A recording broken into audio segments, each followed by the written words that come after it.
안녕하세요. 아름다운 예배 김장혜 권사입니다. GCN 방송 시청자 여러분, 세계적으로 많은 사람들이 즐겨 부르는 찬송가 중에 Amazing Grace, 곧 놀라운 은혜라는 찬송이 있습니다. 나 같은 죄인 살리신 그 은혜에 놀라와 잃었던 생명 찾았고 광명을 얻었네. 이렇게 시작하는 찬송시를 지은 사람은 존 누턴이라는 사람입니다. 신앙심이 깊었던 어머니를 6살 때 여인 그는 방탕한 길로 빠져 결국 노예무역선의 선장이 되어 노예들을 잔인하게 학대하고 매매했지요. 그러다가 험한 폭풍을 만나 위급한 처지가 되었을 때 그는 하나님께 은혜를 구하게 되었고 예수 그리스도를 뜨겁게 만났습니다. 회심한 존 누턴은 결국 목회자가 되었고 일평생을 복음 전파에 힘을 기울였습니다. 80이 넘는 나이에도 그는 열정적으로 설교를 하면서 항상 이런 고백을 했다고 합니다.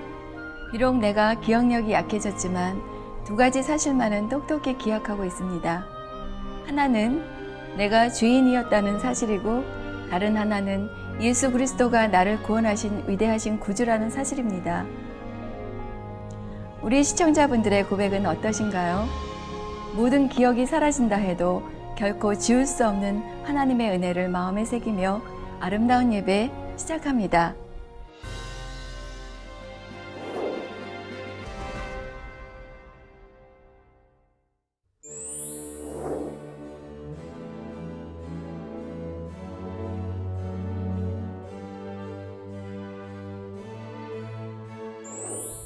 오늘은 성례부에 대해서 배워볼 텐데요. 성례부는 매 절기마다 성찬식에 사용할 포도즙과 떡을 준비하고 있습니다. 성례부에 대해서 배워보기에 앞서 성찬식에 대해서 알아보도록 하겠습니다. 성찬식은 예수님께서 친히 제정하셨고 주님께서 다시 오실 때까지 행하라고 하신 예식입니다. 예수님께서는 성찬에 떡과 포도즙을 나누면서 이는 인자의 살과 피라고 하셨지요. 요한복음 6장 54절을 보면 내 살을 먹고 내 피를 마시는 자는 영생을 가졌고 마지막 날에 내가 그를 다시 살리리니 하셨습니다. 반대로 인자의 살과 피를 먹고 마시지 않으면 그 안에 생명이 없고 부활의 소망도 없다는 것입니다. 그러면 어째서 성찬식이 이렇게 중요하며 성찬식을 하는 이유는 무엇일까요? 첫째, 성도들이 천국에 이를 때까지 신앙생활을 잘할 수 있게 하려는 것입니다. 단순히 떡과 포도즙을 먹고 마시는 것이 성찬식의 의미가 아닙니다. 떡과 포도즙에 담긴 영적인 의미를 깨달아 영적으로 인자의 살과 피를 먹고 마실 수 있어야 하지요. 영적으로 우리가 인자의 살을 먹는다는 것은 하나님의 말씀을 양식 삼는 것을 의미합니다. 요한복음 1장 1절을 보면 말씀이 곧 하나님이시라 했습니다. 그래서 인자의 살을 먹는다는 것은 다시 말해 하나님의 말씀을 양식 삼는다는 것입니다. 말씀을 지식으로만 삼는 것이 아니라 그 말씀으로 마음을 변화시키는 것이지요. 인자의 살을 양식 삼기 위해서는 반드시 인자의 피를 함께 마셔야 합니다. 이는 하나님의 말씀을 배움과 동시에 그 말씀대로 순종하는 행함이 반드시 동반되어야 한다는 말입니다. 저가 빛 가운데 계신 것 같이 우리도 빛 가운데 행하면 우리가 서로 사귐이 있고 그 아들 예수의 피가 우리를 모든 죄에서 깨끗하게 하실 것이요 하신 것 같이 그 피를 힘입어 죄 사함을 받으려면 반드시 우리도 빛 가운데 행해야 한다는 것입니다. 둘째, 성도들이 구별된 삶을 살게 하려는 것입니다. 성찬식에 동참하기 위해 어떤 마음으로 준비해야 할까요? 그러므로 누구든지 주의 떡이나 잔을 합당치 않게 먹고 마시는 자는 주의 몸과 피를 범하는 죄가 있느니라. 사람이 자기를 살피고 그 후에야 이 떡을 먹고 이 잔을 마실지니 주의 몸을 분변치 못하고 먹고 마시는 자는 자기의 죄를 먹고 마시는 것이니라. 이 말씀과 같이 성찬식에 동참할 때는 먼저 죄악을 회개해야 합니다. 하지만 우리 시청자분들은 믿음이 성장하시어 늘 십자가의 사랑을 생각하며 천국 백성으로서의 자부심을 가지고 거룩하고 정결하게 살아가실 것입니다. 마지막으로 나를 존중히 여기는 자를 내가 존중히 여기고 나를 멸시하는 자를 내가 경멸히 여기리라 하신 하나님의 말씀이 나옵니다. 그러므로 성찬식에 임할 때도 거룩하고 정결한 마음으로 임해야 하고 합당치 않은 마음으로 임하면 안 된다는 것입니다. 앞서 알려드린 말씀을 명심하여 인자의 살과 피를 먹고 마시며 거룩하고 구별된 삶을 살아가시길 바랍니다.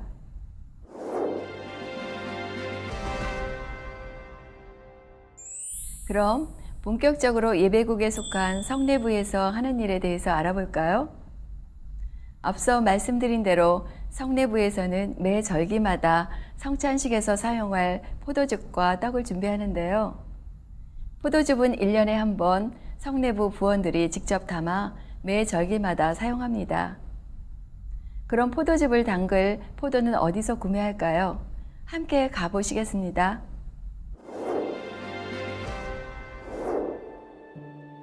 성찬식에 드려질 가장 좋은 포도를 구하기 위해 가락동에 위치한 농수산물 시장을 찾았습니다.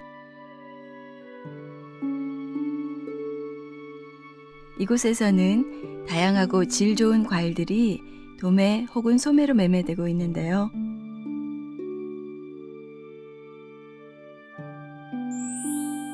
거룩한 성찬식 포도즙을 만들 때 사용할 포도이기에 가장 좋은 곳으로 고르고 또 고릅니다.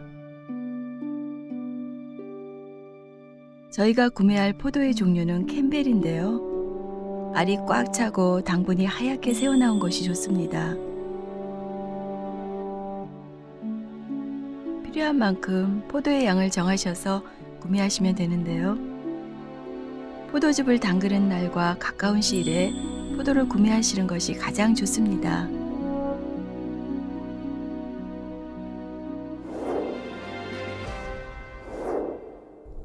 싱싱한 포도도 준비했으니 포도즙 담그는 법을 알려드리고 성찬식에 필요한 것들을 준비해 보겠습니다.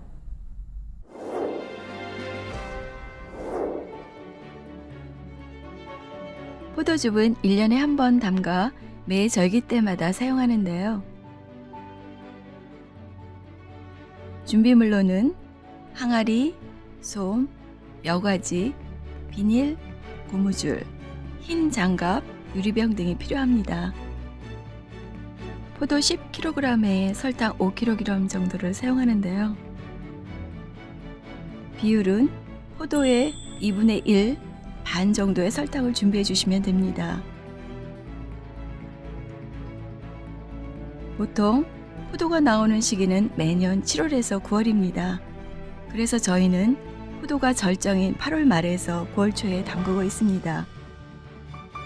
그럼 이제 본격적으로 포도즙을 담가 볼까요?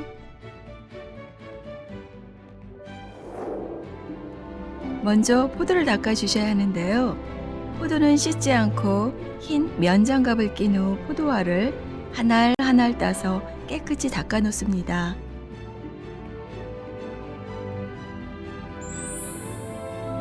다음으로 설탕과 혼합해야 하는데요. 닦아 놓은 포도에 백설탕을 넣고 손으로 주물러 포도알을 터뜨린 후 설탕이 거의 녹도록 저어줍니다.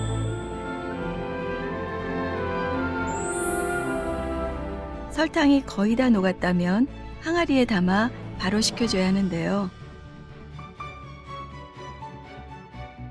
설탕과 혼합한 포도를 항아리에 80% 이하로 넣은 후 뚜껑을 덮어 하루 정도 두었다가 긴 주걱을 사용하여 위아래로 섞어 바로 식힌 후 여과지나 꺼즈, 솜, 비닐 순서대로 덮고 완전히 밀봉합니다. 이렇게 밀봉이 되면 땅속에 묻거나 혹은 서늘한 곳, 상온 25도씨 이하에 보관합니다. 이때 빛이 닿으면 절대 안 됩니다.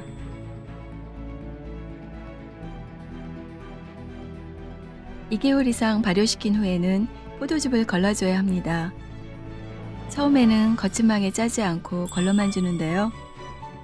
포도 찌꺼기는 버리고 다시 고운망으로 걸러 성찬식에 사용합니다.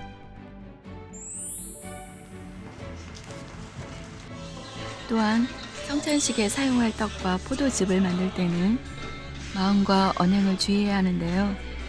마음과 몸도 거룩하고 깨끗하게 준비하기 위해 성찬식이 있는 주간에는 월요일부터 목요일까지 작정 기도를 드리고 있습니다.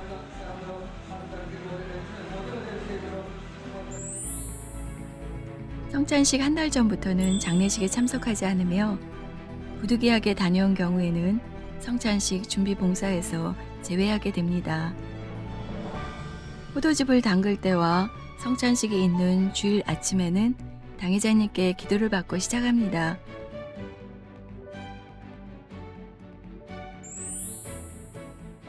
성찬식이 있기 전날 성례부원들은 성찬기를 꺼내 물로 씻고 마른 수건으로 닦아냅니다. 단정히 쌓아놓고 성찬볼을 다림질합니다. 성찬식 날이 되면 떡을 썰어 그릇에 담습니다. 저희가 사용하고 있는 성찬기 한 개당 떡은 43개가 들어가는데요. 떡의 크기는 가로 세로 약 1.5cm 정도로 썰어냅니다.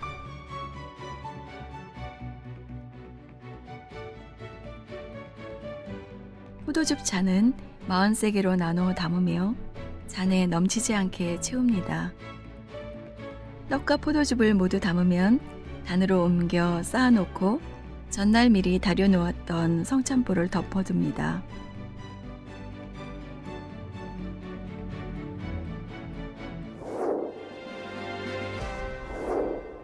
이 밖에도 성찬식에 쓰이는 성물이나 떡과 포도즙을 관리할 때도 주의해야 할 것이 있습니다. 성찬식의 식기를 비롯하여 모든 성물은 사람이 사사롭게 사용해서는 안 되며 폐기할 때도 함부로 다루면 안 됩니다. 이제 낡아서 성찬식에는 쓸 수 없는데 아까우니 내가 집에 가져다 집에서 써야겠다 하거나 아무데나 버려서도 안 됩니다.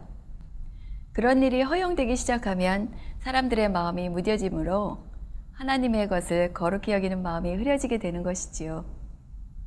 성경에 보면 엘리 제사장의 두 아들의 사건을 통해서도 잘 알 수 있습니다.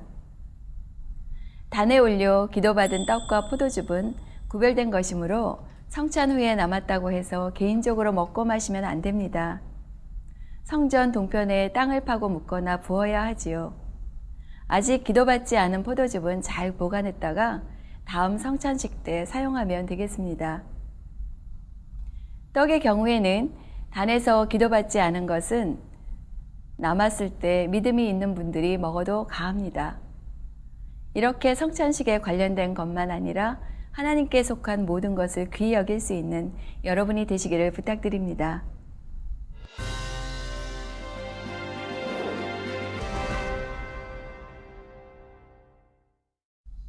주님의 교양으로 우리의 삶을 채워가는 아름다운 우리들. 오늘은 직장 생활에서 가장 많이 활용할 수 있는 전화 예절에 대해서 배워볼 텐데요. 전화는 신속하게 용건을 마칠 수 있는 장점을 지니고 있습니다. 하지만 전화 통화 시에는 상대방의 얼굴을 직접 보지 못하고 대화하기 때문에 더욱 예의를 갖추어야겠죠. 나의 태도에 따라 상대방에게 신뢰를 주기도 하고 그 반대가 되기도 하는 것입니다.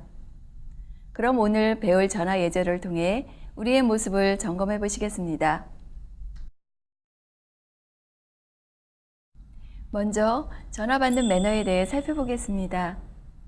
전화벨이 울리면 3번이 넘어가지 않도록 즉시 받도록 합니다.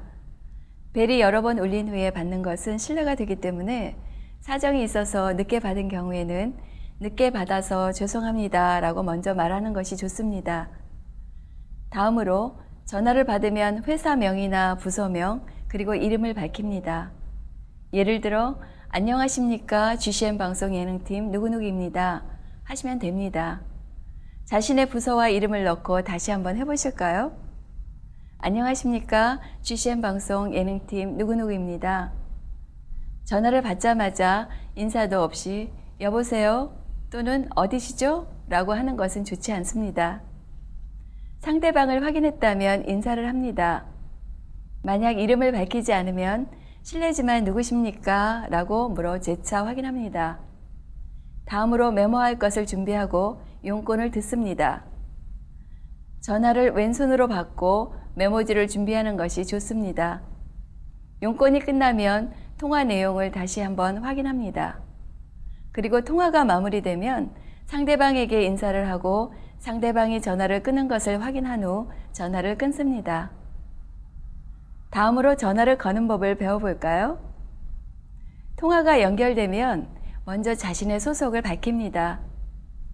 안녕하세요. GCN 방송 예능팀 누구누구입니다. 자신의 소속을 넣어 함께 해볼까요? 안녕하세요. GCN 방송 예능팀 누구누구입니다. 인사를 한 후 상대방의 사정을 고려하여 일방적으로 이야기를 하지 않습니다. 예를 들어 통화가 가능한지 아니면 나중에 다시 전화를 드린다고 해야 하는지 확인을 하게 됩니다. 시간에 따라 아침 일찍, 밤늦게, 휴일에 전화를 걸었다면 죄송하다는 멘트를 넣어도 좋겠습니다. 다음으로 결론부터 얘기하고 통화를 짧게 마칩니다. 메시지를 부탁할 때는 정중히 정확하게 합니다. 메모를 부탁할 때는 바로 말하지 않고 메모가 가능한지 여부를 확인해 주시면 좋겠습니다. 통화가 마치면 일반적으로 업무적인 전화는 건 쪽에서 먼저 끊기도 하지만 상대방이 윗사람일 때는 상대방이 끊고 나서 끊는 것이 좋겠습니다. 마지막으로 전화를 연결해 드릴 때는 네, 연결해 드리겠습니다. 잠시만 기다려 주십시오. 라고 멘트를 하시면 되겠습니다.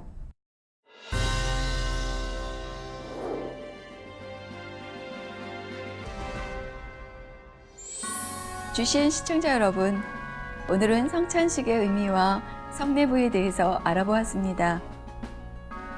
일반적으로 부모는 자녀를 위해 끊임없이 희생하고 가진 것을 다 내어준다 해도 아깝게 여기지 않습니다.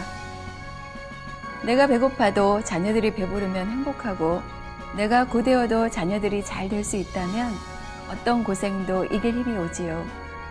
더구나 그 자녀들이 잘 성장하여 중심에서 부모의 은혜를 깨달아 감사하고 사랑하며 순종하는 모습을 보면 부모의 마음이 얼마나 뿌듯하겠습니까? 우리도 한없이 주시는 아버지 하나님의 은혜에 감사와 기쁨을 드리는 자녀가 되시길 바랍니다. 오늘도 주님의 사랑 안에 평안하세요.